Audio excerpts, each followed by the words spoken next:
Fala aí, gente. O Rob aqui novamente, né? Ah, Talvez fique um pouco lagada a conexão, porque hoje eu estou fazendo um teste com alguns softwares.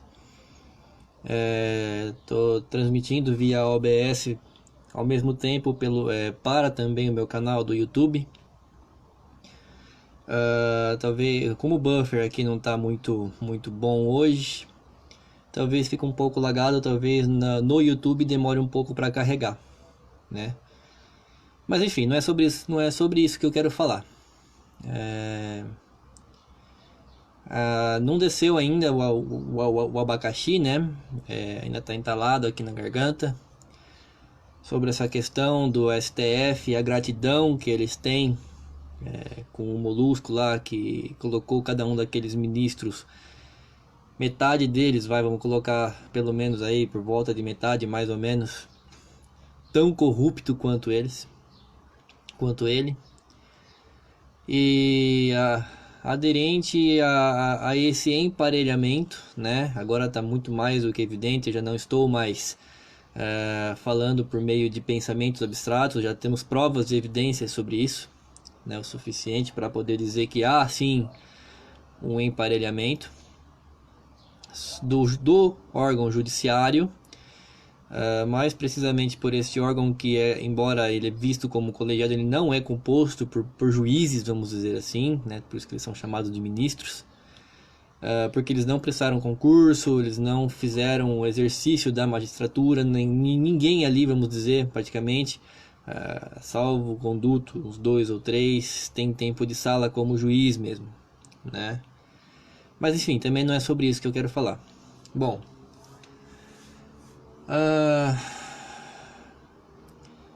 tava tudo orquestrado, né? Dando uma olhadinha aqui nos sites do tribunal, e principalmente na última instância, que seria lá o STF, né? Consta às 14 horas e 1 minuto da data de ontem, né? Um pedido de habeas corpus para o Molusco, né? Solicitando a imediata soltura dele, tendo em vista a revogação da prisão em segunda instância. Então, né?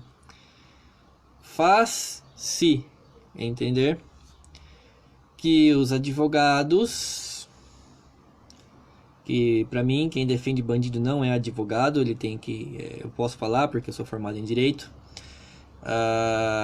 Quem defende advogado, quem defende corrupto e bandido é comparsa, é cúmplice. A função do advogado é garantir que os direitos do preso ou do acusado sejam respeitados, e não ficar criando brecha normativa ou lisão legislativa, vamos dizer assim, ou que nem eles tentaram fazer 200 milhões de vezes, inventando direito para tentar beneficiar bandido. Isso para mim não é advogado. Mas enfim, eles pediram ontem às 14 horas e 1 minuto, né? Olhando aqui agora no site do tribunal, depois eu posso até colar a tela aí, faço download do vídeo pelo YouTube e reposto ele, mexendo pelo Movie Maker, não sei. Se eu ver necessidade eu faço isso. Mostrando a tela do habeas corpus do Molusco lá. Então, ontem, antes de começar a votação, eles já protocolaram o pedido de habeas corpus. Pô, então nós já sabemos o resultado, já sabemos como vai ser feita a votação. Vamos entrar com o pedido de habeas corpus antecipado. Por quê? Porque tem 24 horas para réu com prioridade, né? Então, entenda uma palavra prioridade como sendo preso para ser julgado o habeas corpus. Pasmem, né? Acabou de sair aí, tem uns 10 minutos, a sentença do resultado desse habeas corpus deferido. Então foi deferido o habeas corpus da soltura do Molusco. Ou seja, já tem um despacho, vamos dizer assim, ainda que não foi publicado, mas já existe um despacho solicitando que ele saia, solicitando que ele seja solto. Um bandido condenado em 3 instâncias, também pela 4ª, vamos dizer assim, em já algumas matérias, mas por ainda haver recursos disponíveis, ele vai ser solto, porque não chegou em trânsito em julgado, né? Então, o STF ele criou um precedente ontem. Ele criou o precedente da insegurança jurídica no país. E a volta, o retorno, iniciado ontem, da impunidade. Gente, eu ainda tô assim, eu tô tremendo de raiva, de desgosto, de decepção, dentre outros sentimentos, para com um órgão máximo da nossa justiça. Vamos colocar em aspas bem largas aí, vai. Isso foi uma tremenda de uma injustiça. Injustiça com quem paga seus impostos. Injustiça com quem trabalha e produz. Injustiça com quem deseja segurança. Injustiça com quem deseja o fim da impunidade. Então, foi tremendo. Foi exatamente isso, né? Que significou o marco de ontem. E agora com esse despacho, né? Eu acredito que ele ainda hoje vai ser solto. E o motivo da soltura não vai ser progressão de pena. Então, alguém mais aí joga xadrez? Vamos antecipar alguns passos, vamos dizer assim, né? O que pretendem esses canalhas? Porque isso pra mim é ser canalha. O que pretendem esses canalhas? Eles pretendem, a partir deste ato, né? O que dá para presumir? Fundamentar que todo esse tempo que ele já passou preso, né? Que para mim preso que fica numa cela sozinho, confortável, uma cela cara, vamos dizer assim, em relação ao que é de fato uma cela, não tá preso, ele tá ali passando um tempo, né? Dizer que isso foi ilegal desde o começo. Ponto número 1. Ponto número 2. Reforçar a tese de que ele foi perseguido. Que o STF então chancelou na data de ontem, com a revogação deste entendimento, que até então 5 vezes tinha mantido o entendimento, né? Palmas para o STF. Nossa senhora, olha, vocês são uma merda, STF. Esse é o meu ponto de vista, ok? É a minha opinião a respeito de vocês. Vão mandar me prender também? Agora eu posso falar porque eu não vou preso mesmo, né? Não existe mais prisão para preso, né? Para condenado, né? Enquanto existir recurso, graças a isso que vocês colocaram, né? É um absurdo, Mas o artigo 5º da Constituição ainda me respalda, então eu posso expressar minha opinião acerca de vocês, STF. Vocês são um lixo, vocês não servem para nada. Substitui vocês pelo STM, que pelo menos já a gente tem, para quem não conhece, a sigla STM seria Supremo Tribunal Militar. Pelo menos a gente teria pessoas sérias ali, altamente gabaritadas para poder dirimir sobre vários assuntos e com eficácia, não ia ficar num blá blá blá, lenga-lenga que nem vocês ficam. Bom, mas também é o meu ponto de vista, ok? É a minha opinião. Saindo do sentimento de revolta, agora voltando para o raciocínio lógico. Então, primeiro ponto vai ser bater na tecla de que ele ficou preso ilegalmente. Quando, na verdade não tem nada de ilegal ali. A Constituição não veda a prisão antes do trânsito julgado, né? Segundo ponto, falar que ele foi perseguido, que ele foi um perseguido, que ele foi alguém ali que tentaram de todas as formas vedar os acessos dele. Eu vou colocar a palavra acessos aí num sentido amplo e altamente genérico. Vão querer falar que essa perseguição é política. Agora, mais do que nunca, vão querer remartelar aquela tecla que já tinha sido superada, que inclusive a STF falou que ele não era preso político bosta nenhuma. Desculpa o jargão da palavra. Mas enfim, agora eles vão querer martelar mais do que nunca em cima dessa tecla. Em cima dessa ideologia, porque isso é uma ideologia. E por fim, usar todos esses três, vou dizer argumentos, né, porque não chega nem a ser um argumento, dentre outros que eu não vou expor nesse momento, para caçar as sentenças do Moro, dizendo que ele foi imparcial, que ele foi parcial e que ele não foi imparcial durante todo o andamento do processo, sendo que as sentenças dele muitas das matérias já ali escritas pelo próprio Sérgio Moro foram confirmadas inclusive pelo STF. Bom, com isso, agora entrando propriamente dito no jogo de xadrez, quais seriam os desdobramentos?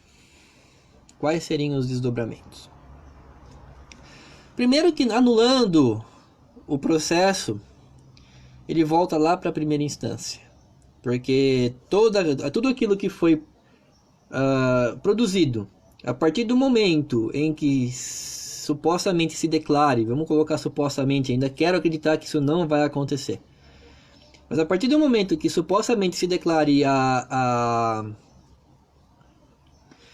nulidade por parcialidade do juiz, dali para frente tudo vai ser removido, desentranhado do processo. Essa é a palavra, desentranhamento. Então desentranha-se. Desculpa, gente, tem pessoas fumando aqui do lado, eu tenho alergia e o cheiro entrou pela minha janela e isso já me trancou a garganta. Bom, vamos lá. A partir do momento que desculpa, que isso for supostamente seja desentranhado do processo,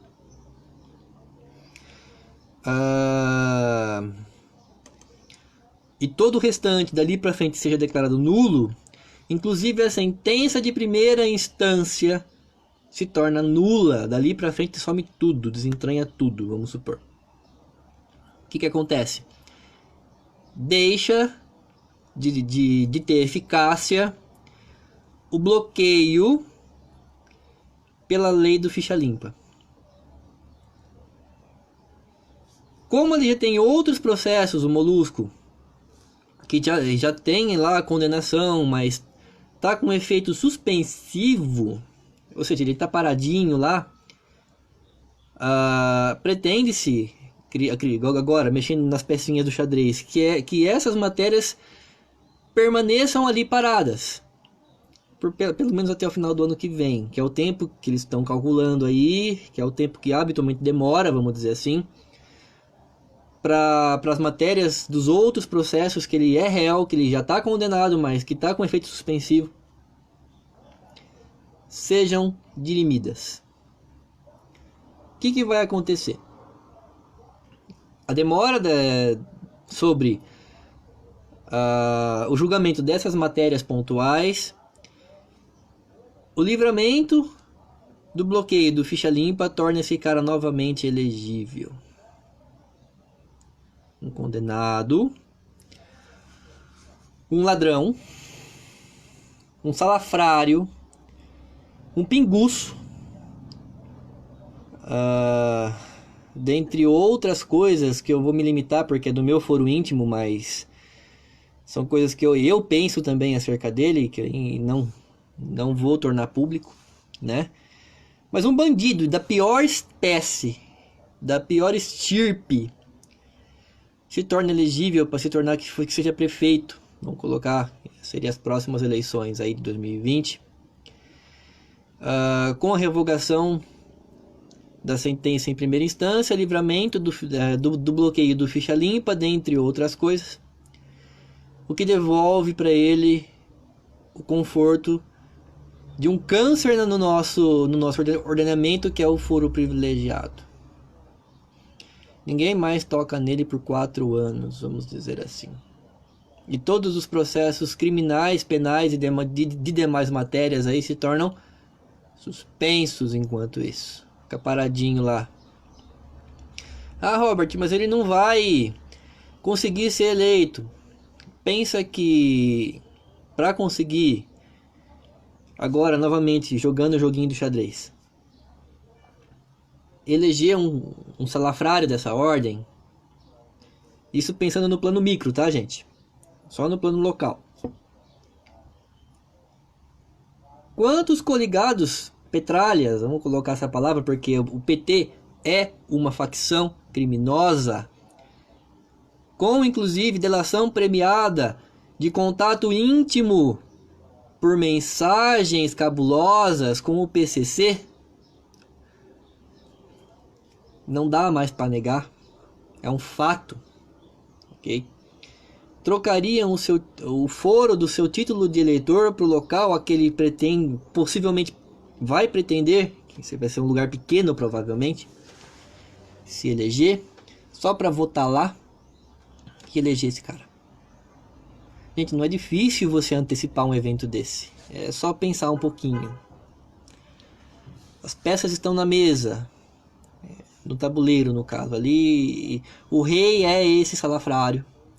Ele está usando todas as peças, inclusive agora o poste dele, que é aquele Haddad, né? Já para poder anunciar o próximo passo. Ele está lá no Twitter dele, eu estou lendo aqui, ó. Item 1, cumprido. Item 2, cumprido. Item 3, cumprido. Qual que é o item 4 que ele está lançando aqui, ó? Qual foi o item 1? Que era falar que ele era perseguido, falar que ele foi preso injustamente, blá blá. Tá ali, tá no Twitter. Só colocar Haddad ali, eu não sigo ele, para não deixar explícito que eu acompanho o que ele posta, né? Mas eu tenho o link dele aqui salvo, então eu acesso com frequência. O que ele postou aqui? O próximo ato, qual que é o item 4 dele aqui? Revogar a sentença do Moro. Já está anunciado qual que é o próximo passo.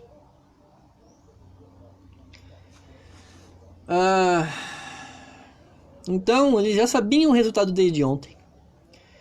Foi protocolado previamente, antes de começar a votação no STF, o pedido de habeas corpus, às 14 horas e 1 minuto, tô vendo aqui, ó, no site do tribunal,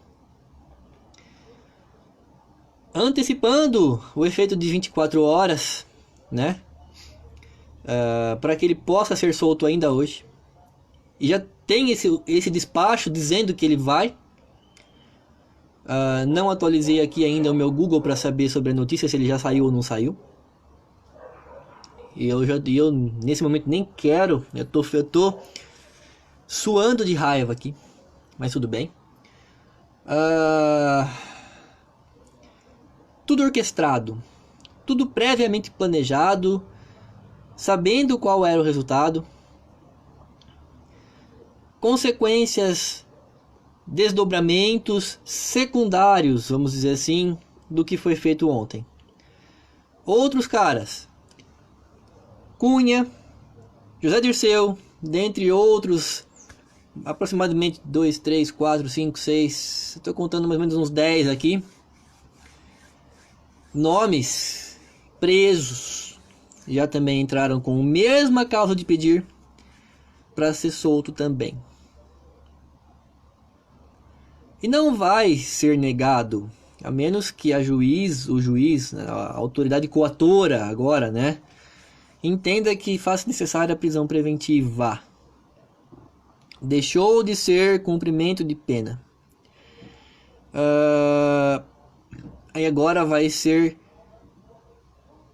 prisão preventiva. Sempre tem como ser surpreendidos negativamente com o judiciário brasileiro. Concordo, Ni. Aqui um irmão meu falando comigo. Dessa vez foi muito negativo. Eu nem ia comentar isso, mas olha só que coisa negativa. Bolsa de valores sem queda. E o dólar tem alta, já tá mexendo na nossa economia. Gente, sabe o que isso significa? Investidor indo embora. É investidor indo embora. A economia que estava começando a se estruturar, com essa nova hipótese, eu vou chamar de hipótese, né? Sobre o que aconteceu, né? Da revogação da segunda instância. Gerou uma instabilidade jurídica e carta branca para todo e qualquer bandido aqui no Brasil falar: ó, o crime compensa. Você só vai ser preso, se você for preso, no julgamento final da sua última instância. Seria, supondo que a pessoa tem um dinheirinho aí, né? Lá no STF. Se não ocorrer a prescrição. Se não ocorrer algum outro fato que gere ou que leve a essa mesma consequência. Gente, isso foi muito ruim para o Brasil. Foi péssimo para o Brasil, já começando pela economia. Outra coisa, você aí, feminista, pessoa da esquerda, que eu sou de centro, que é uma visão política negada aqui no Brasil, que não é nem de direita e nem de esquerda. Eu sou de centro, eu avalio o fato e eu falo: isso da direita foi ruim, isso da esquerda foi ruim, isso da direita foi bom, isso da esquerda foi bom. Eu consigo fazer isso porque eu não tenho favoritismo. Mas isso foi péssimo, foi horrível. Inclusive muitas das falas do Dias Toffoli ali, dentre outros, do Gilmar Mendes, Lewandowski, são essencialmente de esquerda. É política de desencarceramento isso. É política de você falar: não prende, né? Deixa solto. São vítimas da sociedade. Teve um momento ali, claro, no meio do voto, acho que na hora que ele estava falando do item 3 ou 4, que o Toffoli, ele fingiu que ele ia chorar ali. Falei: gente, que isso? É um teatro. Bom, é um teatro. Eu tô formigando aqui. Bom,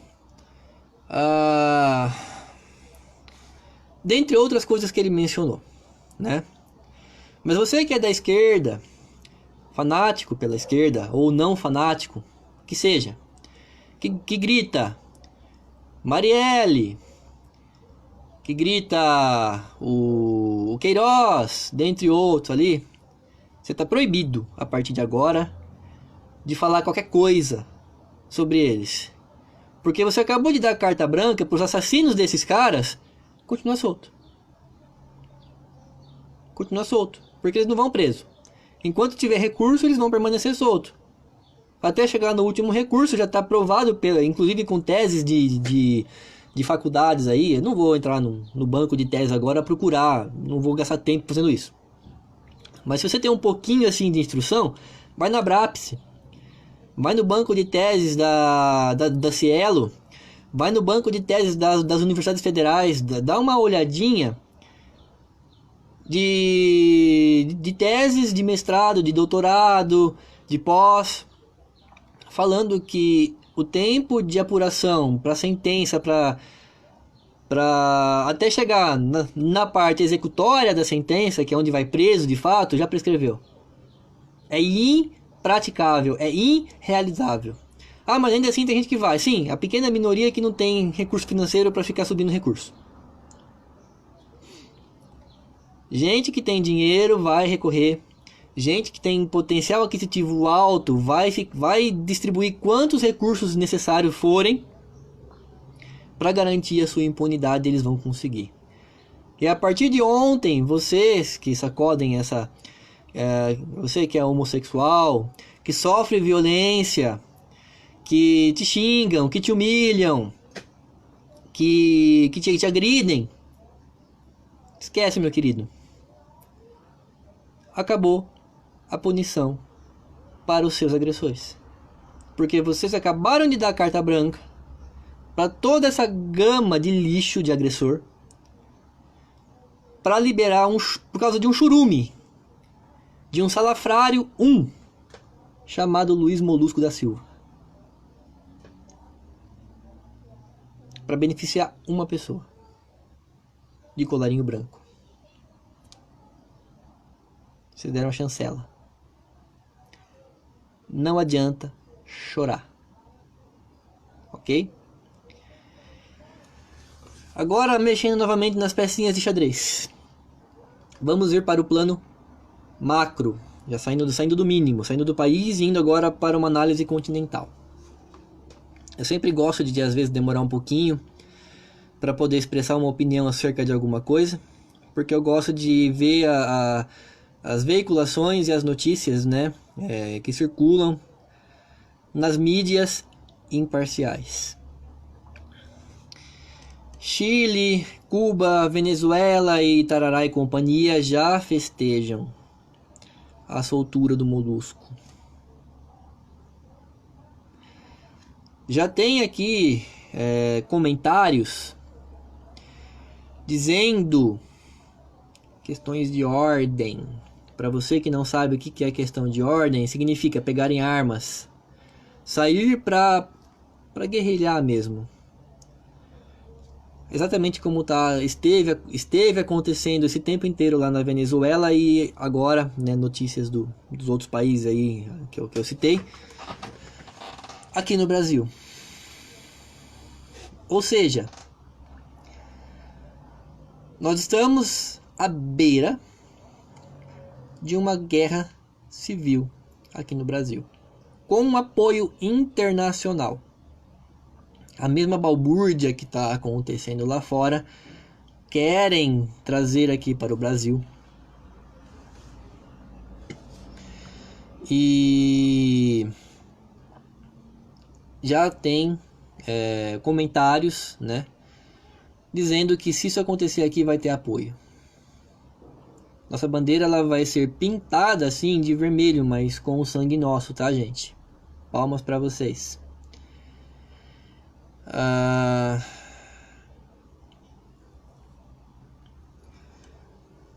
Gente,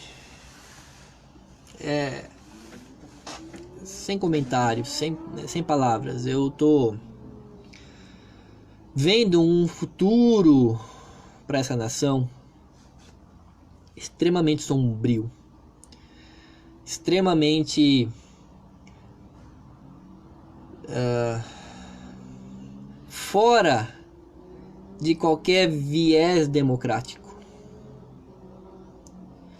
fora de qualquer possibilidade pseudonormativa que tem da liberdades. Eu vou fazer uma súplica aqui de alguém que é democrata, de alguém que é de centro, né? Você que é extremista, tanto da esquerda quanto da direita, não seja democrático. Apoie o sentimento da democracia. Você que está na esquerda, abre o olho, põe a mão na consciência, vê o que está acontecendo e o que você está apoiando propriamente agora. Eu dei uma pincelada aí em vários fatos que você consegue ter acesso, estuda um pouquinho, abre o seu ponto de vista e vê que você está apoiando uma ditadura. Nesse momento ela foi bloqueada aqui no Brasil, graças à queda do PT, ano passado. Mas eles, enfim, os países que nos rodeiam, nós temos aí alguns que foi implantado o sistema comunista. E eles precisam do Brasil a todo custo, porque é impossível você manter uma ditadura comunista quando acaba o dinheiro, e o Brasil tem muito. O Brasil é rico. Ah, Robert, qual que é a prova que você tem de tá falando isso? Gente, olha o BNDES. Olha as obras que foram feitas. Cuba, Venezuela, Equador, acho que Gana, lá enfim, vários países, dinheiro nosso que poderia ter sido empregado na nossa saúde, na nossa educação, na nossa segurança, foi lá dado para fora, sem mínima possibilidade de retorno. Os preços estão altos como estão nesse momento. Se você não é capaz de abrir os gráficos no jornal e ler sobre economia, eu te falo, porque alguém está pagando a conta de todo esse desfalque, somos nós. Nós estamos pagando a conta de todo esse desfalque. E uma hora o nosso dinheiro acaba também. Acaba.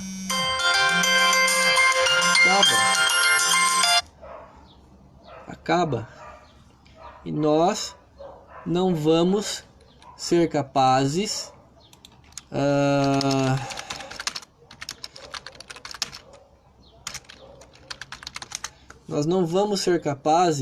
muito mais de suportar as outras ditaduras, mas no entanto, neste momento nós ainda somos necessários. Gente, eu poderia citar países de primeiríssimo mundo que têm interesse no caos aqui do Brasil, que tenda ao comunismo.